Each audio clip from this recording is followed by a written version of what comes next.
good, Kim?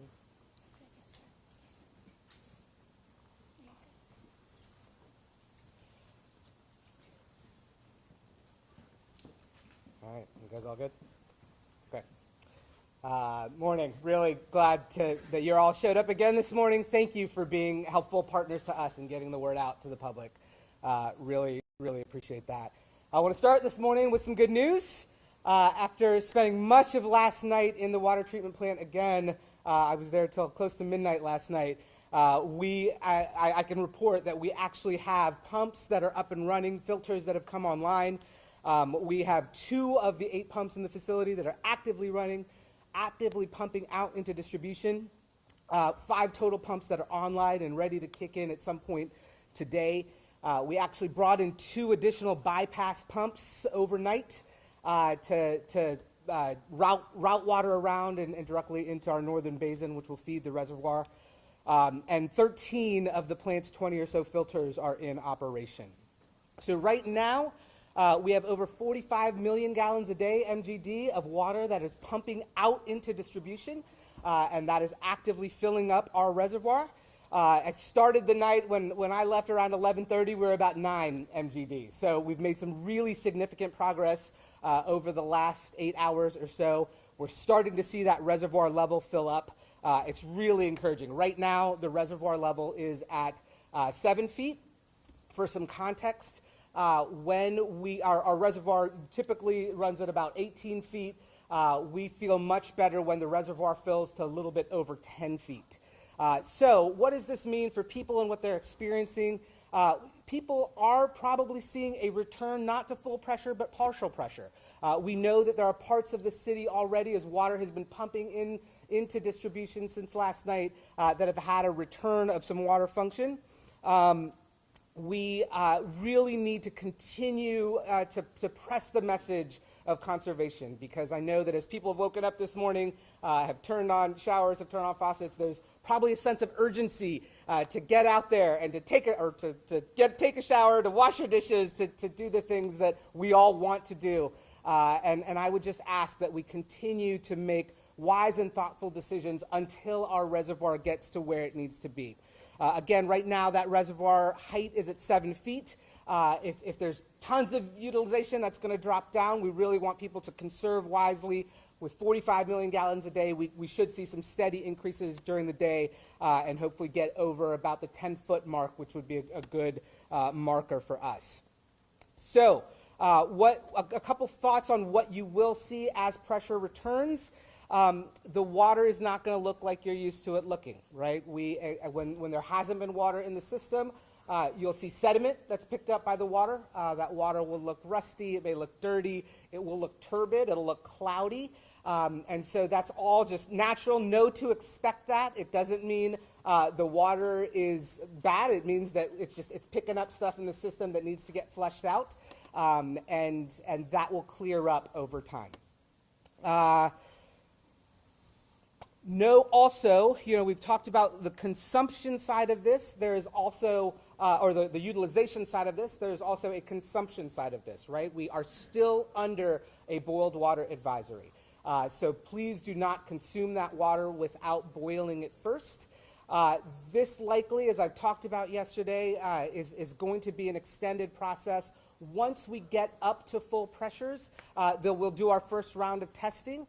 Our protocol in the state with VDH is 2 tests separated by 16 hours that are negative, right? And so at some point, likely this afternoon, will be that first set of tests.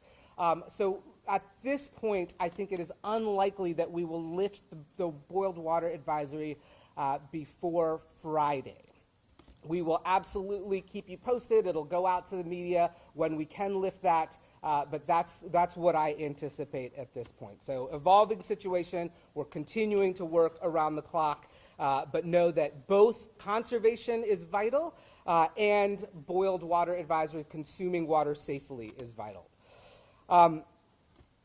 Okay, a couple of other thoughts that I want to share with everybody. I talked yesterday about some of the preparations for water coming back in the system. You may still see fire hydrants that are flushing water. Remember, we've got to flush water through the system to get air out of the system and to try to get some sediment out of the system. This is an important preemptive step to minimize the risk of water main breaks and other things that could be an issue for us as water re-enters the system.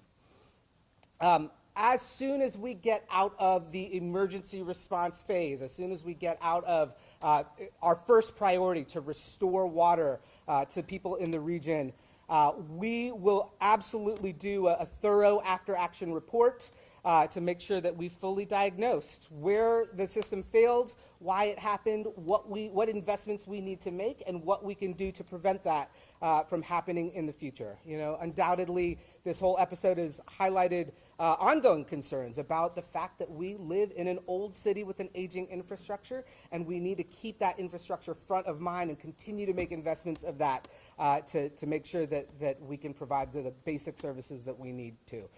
Just as a point of reference, the oldest plant in our city, Plant 1 is what we call it, had its 100th anniversary this year, or in 2024, right?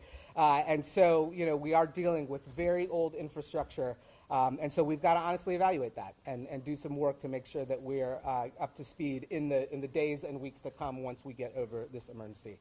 I want to just say a few words of thanks. Again, our regional partners have been spectacular. Last night, 11 p.m., I was at the water treatment plant, and around the table was our response team, along with the waterworks director from Hanover, deputy county manager from Henrico. I mean, this really is a hands-on team effort, and the region has been phenomenal about coming alongside us. I want to thank our partners in state government as well.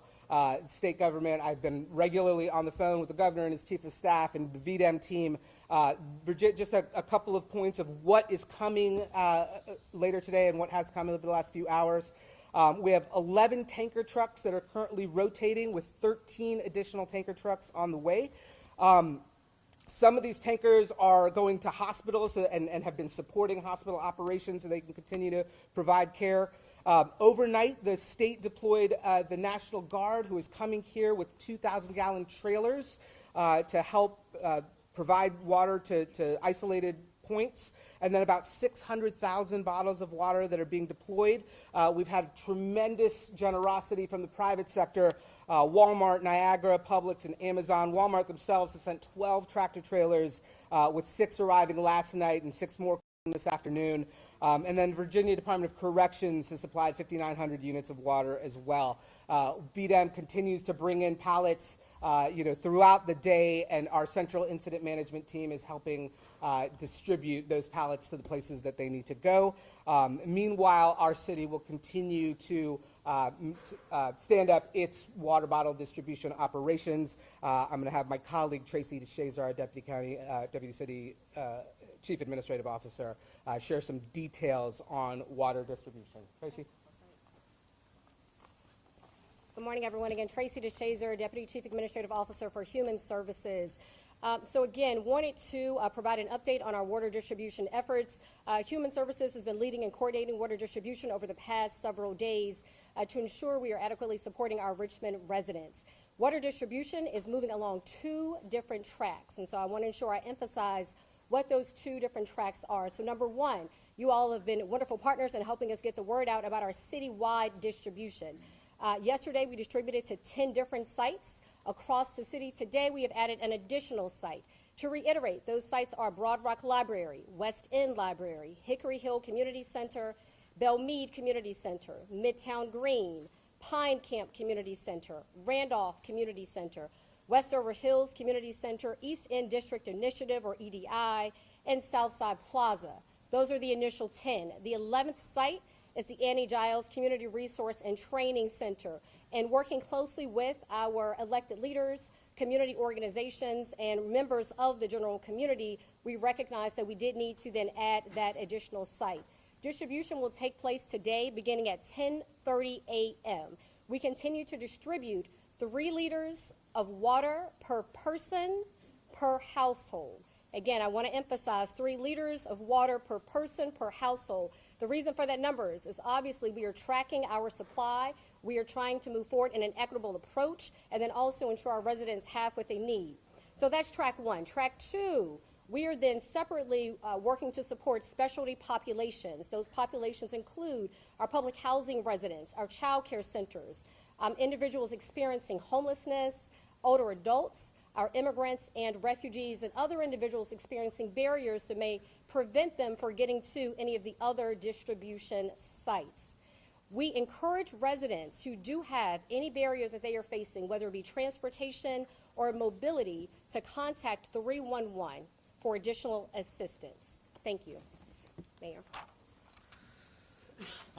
Thank you, Tracy.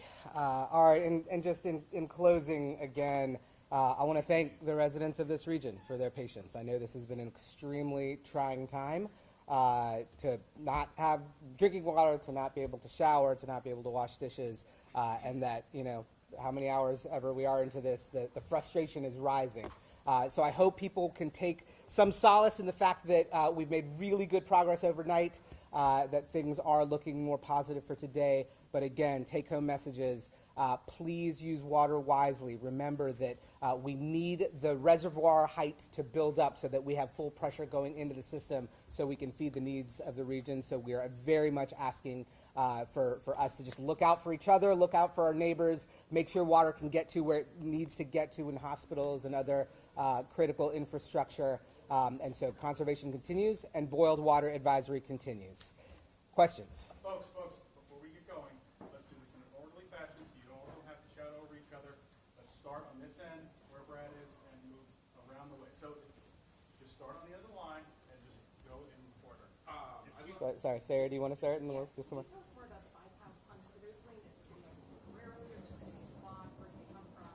Yep, the question is, tell us more about the bypass pumps. Are those things that are just temporary, and where they come from? The bypass pumps are not things that we owned. We actually reached out to contractors yesterday who came in. They ultimately got delivered around 2 a.m., and then we got them up and running sometime this morning. The bypass pumps are not pumping directly into distribution. They're basically going from our, where the water is filtered to our northern basin, and then that then goes through our pumps to feed the reservoir. Brad. Trying to stay positive here. Looks like a lot of people were upbeat, at least not fighting at water sites yesterday. Could you speak some to how the public has responded to water distro? Yeah. Tracy, do you want to take that? I'm going to put these mics here so you can. Please don't put the book on my. Oh, sorry. Sorry. Happy to. So thank you for the question. And again, I just want to reiterate the question, just how residents are responding to the water distribution. It has been very positive. I will say that yesterday we did have a few logistical challenges that we were navigating. First, we are dealing with a weather incident, right? And so we have to be safe when we are actually moving our teams out to distribute that water. That means that we have to be mindful of icy conditions, right? Any sort of sleet, any other wet conditions or dangerous conditions on the road. So we did have to slow down our operation yesterday to ensure we were able to get the supply there safely without incident and without losing any of that supply. Once we were able to get there, again, residents are responding very positively. Today, our operations, we have already set up water at various sites, and we just want to be mindful that, again, we are supporting 11 sites across the city for citywide distribution, and we are also simultaneously supporting specialty populations. And so we appreciate residents for their patience, their kindness as we've engaged them, and we also appreciate the American Red Cross for supporting us with the distribution, as well as several city departments. Mayor, talk about infrastructure investment. Has your team, your office, reached out to the Virginia General Assembly? What's that communication been like? Maybe that's for more funding, whatever the partnership might look like moving forward. Yeah, the question is as it relates to infrastructure investment, have we reached out to the General Assembly to talk about bringing in additional funds to do that? Not at this point. I mean, obviously, we're in regular conversation with our state partners. As I said, I've had conversations directly with the governor yesterday and today. I've been on the phone around the clock with his chief of staff. And so we have really been focused on recovery, getting water back out there. I think the next phase is to really do the deeper assessment of where we need larger, broader scale investment in the aging infrastructure. We've had a lot of those conversations over the last year, couple of years at this point, around stormwater overflow as an example. And I think that's just one example of aging infrastructure. I think our water treatment plant is another one. So more to come on that. Yeah. What exactly happened yesterday, and how soon did it happen after the announcement came that production had been restored, and why were national experts headed into the study? The question is, what exactly happened yesterday, timeline on when water was restored, and why were national experts brought in? Well, how soon after the announcement came that production had been restored did that happen? Yeah. Might need some help, some reminder on when we actually, I know we had, at the time that I got back to the water treatment plant last night, we had about 9 MGD going into distribution. Remember, the night before, there were some stops and starts, right? Like we got water moving, and then a pump would go out. So I don't know if you. Yeah, come in on April. April Bingham, Director of Public Utilities. Good morning, everyone. I think the question is based around another piece of equipment failed us on yesterday.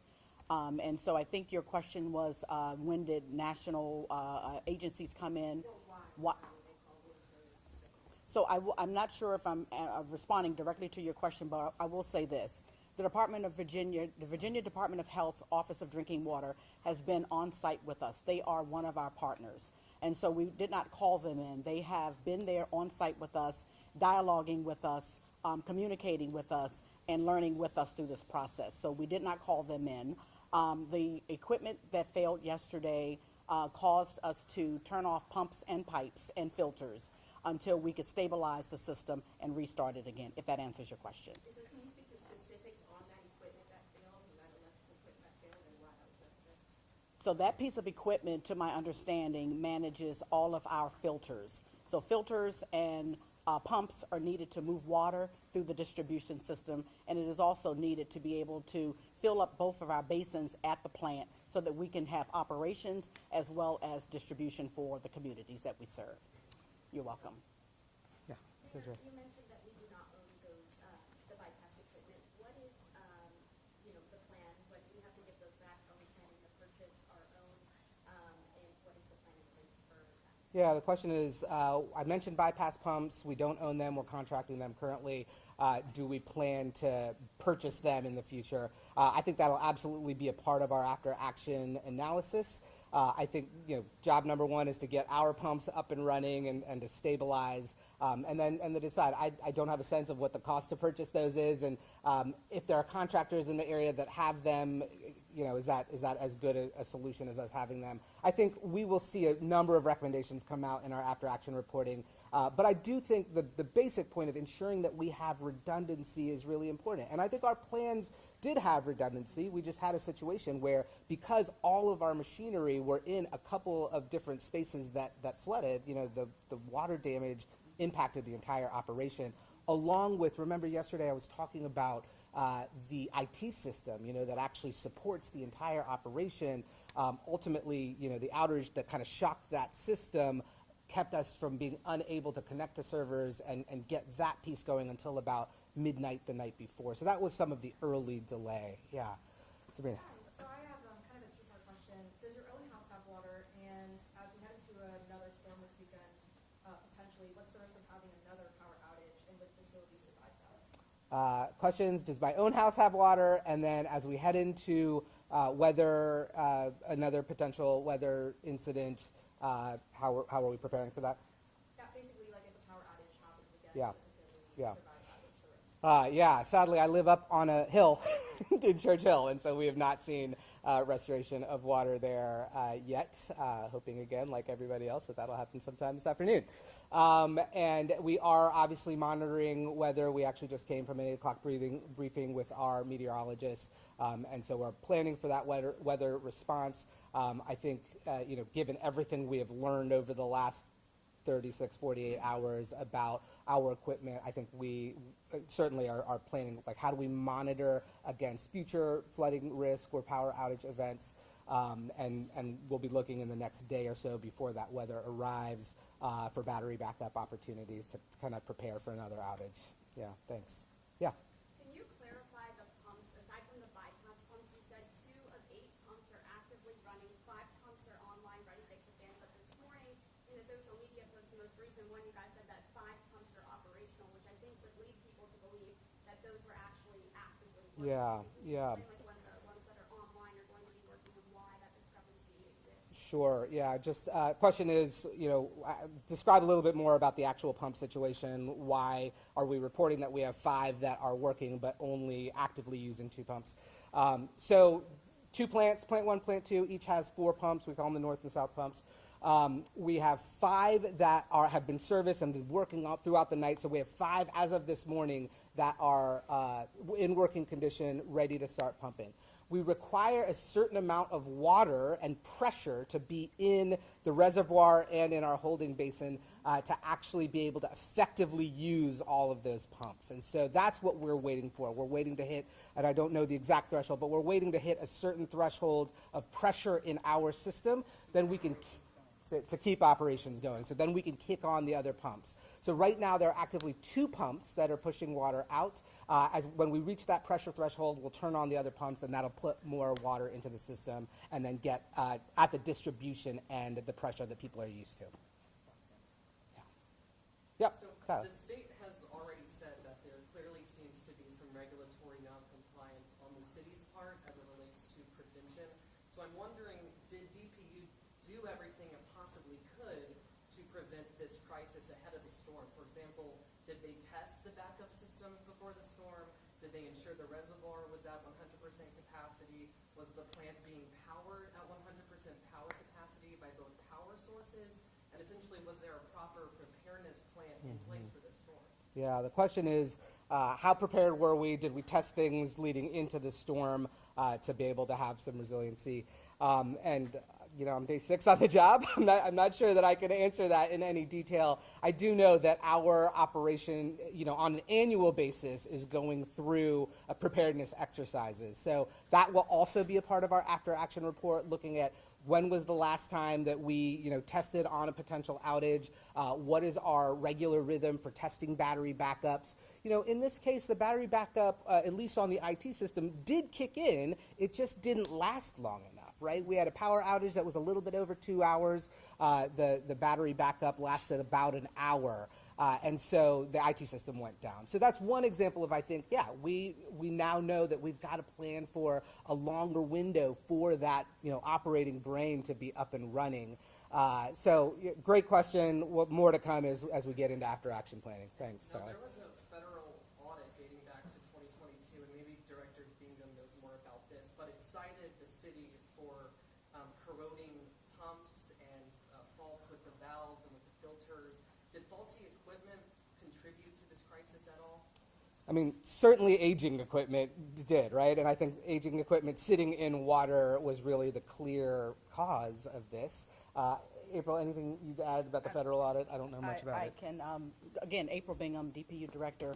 I think to answer your question, the 2022 audit, we are working with the EPA to respond to that audit. We've already provided our response to them. I think this incident here was simply caused by an outage to the plant. Certainly, as Mayor has said, the plant is 100 years old. We have aging infrastructure, and we have to continue to focus on investments in this infrastructure. I'm not going to combine the two because I can't right today say that they were connected. The response and research that we've done to provide our response back to EPA has been very thorough and inclusive. We're waiting to hear their feedback on what we've submitted as a review process.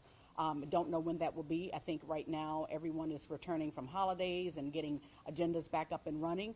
But we are very much in touch with them to see what their response would be from what we've already provided. But 2 totally separate incidents. Thank you. Thanks. Brandon? We'll get back to you, but keep going down the line. Good morning. Tracy, you mentioned 311 and how it can help individuals who might not be able to access the distribution sites. Can you please detail that process? What can someone expect if they call up and like, hey, I need water to be delivered to me? I know sometimes we've been calling 311 and it hasn't been working or it's silent on the other line. So thank you so much for the question. So 311 is absolutely working. The process is incredibly simple. Residents call 311. They simply relay what their issue is. What will be most helpful is as residents do contact 311, if they let us know how many individuals are also in their household. but it's working incredibly well. Our teams are out right now distributing water to those residents that do have mobility challenges, that don't have access to transportation, but it's working very well. Thank you for the question. Anyone else on the phone? Avula, you mentioned battery backups a few minutes ago. Can you walk us through what that looks like now in preparation for Friday, just in case we have another hullabaloo? Yeah, question is, what does battery backup preparation look like between now and Friday in case we have another outage? I think, there's the primary battery backup that supports the IT system, and then there's a separate set of batteries that support, in the event of an outage, the valves that open and close, right? And so as we get up to pressure, as we have a little bit of a window between probably this afternoon and when this impending weather is coming, we'll look at making sure that those batteries are charged, try to see what we can do to diagnose why that battery, the second battery backup that did not open the valves that ultimately led to the flooding, see how we can prevent that. I don't have much more detail at this point just because we have not gotten into it. Do you have some, April? Great. I do. Just stepping back in very quickly, I think what I'll leave you with is when we think about the storm that's coming, it really is an add-on to what Mayor Avula was saying. It's people, pipes, and pumps. That's what we need to operate the plant. Our staff, we are rotating them in and out, 12-hour shifts, pipes, pumps. We will continue to rely on our county regional partners. Henrico, I'll call them out. Henrico, Chesterfield, and Hanover, they've been tremendous to work with. We will continue to invest in having on-site support from our contractors. We have contractors that help us run the plant from an operational perspective. They will be on site. They've been on site all week. And we will also make sure that those individuals that help us with the systems and software, that they too will be on site as we roll into this weekend for the storm preparation. Thank you. Yeah, Mayor, the people I'm talking to, they're a little frustrated with the city's communications. One press conference Monday, one yesterday, and then a series of press releases that didn't always pan out. And a Henrico official has been quoted saying it would have been nice to hear from the city a little earlier. Can you talk about, I know you guys are working around the clock. Can you talk about your comms plan and whether that will be revamped going forward? Yeah, thank you, Samuel. The question is, what are we doing about more frequent communication? Obviously, there's two sides to this response, right? It's the actual operational side of getting water back up and running, and then there's the communication side of making sure the public knows and can anticipate something. I think at every step there is a balance between making sure that we have good and accurate information that gets out, and as I mentioned over the last couple of press conferences, the need for that to be vetted initially, especially regionally by our regional partners. I think clearly we could have been doing more, or as part of our after action will be probably a more frequent cadence of doing press conferences, getting press out. We have been ramping up our outputs on the website, on our social media. Last night we started getting more technical in terms of, hey, here's how many filters, here's how many pumps. As we move forward, I think really the benchmarks that we're looking at and that we'll start communicating out, height of the reservoir, gallons of water out in distribution, and again, I think by the afternoon we should see some returns, at least a partial pressure throughout the system. All right, back in the middle, this is the last question. Businesses have been closed for days, parents haven't been able to work, and just a domino effect of other things. What is your message to people who have spent their money on bottled water, who aren't having any money income coming in? What do you have to say to residents in the city? Yeah, thank you so much for the question. I mean, I think this is the reality. We are all in crisis mode responding to this. I understand that for residents, we have very vulnerable populations who need access to water. We also have restaurants that have been closed. We have businesses that can't operate. We've had to shut down events. And so my message is we are doing everything that we can. We have great partnership, again, from the region and the state. And so while I think we are coming to the end of this, we are still going to be in recovery phase while we do not have drinking water available. And so I really need folks to band together and to think about how we are supporting each other, conserve, boil water. We're going to continue to do everything we can to do water distribution. As I mentioned earlier, the state has been a phenomenal partner in bringing more drinkable water in, and we'll feed that into the distribution plan. But just have grace for each other, right? This is a really challenging time. People are losing patience. haven't showered since Monday morning, et cetera, right? And so let's just be kind to one another and think about how we can preserve water for the most vulnerable residents of our community. Thank you. Thanks, everybody.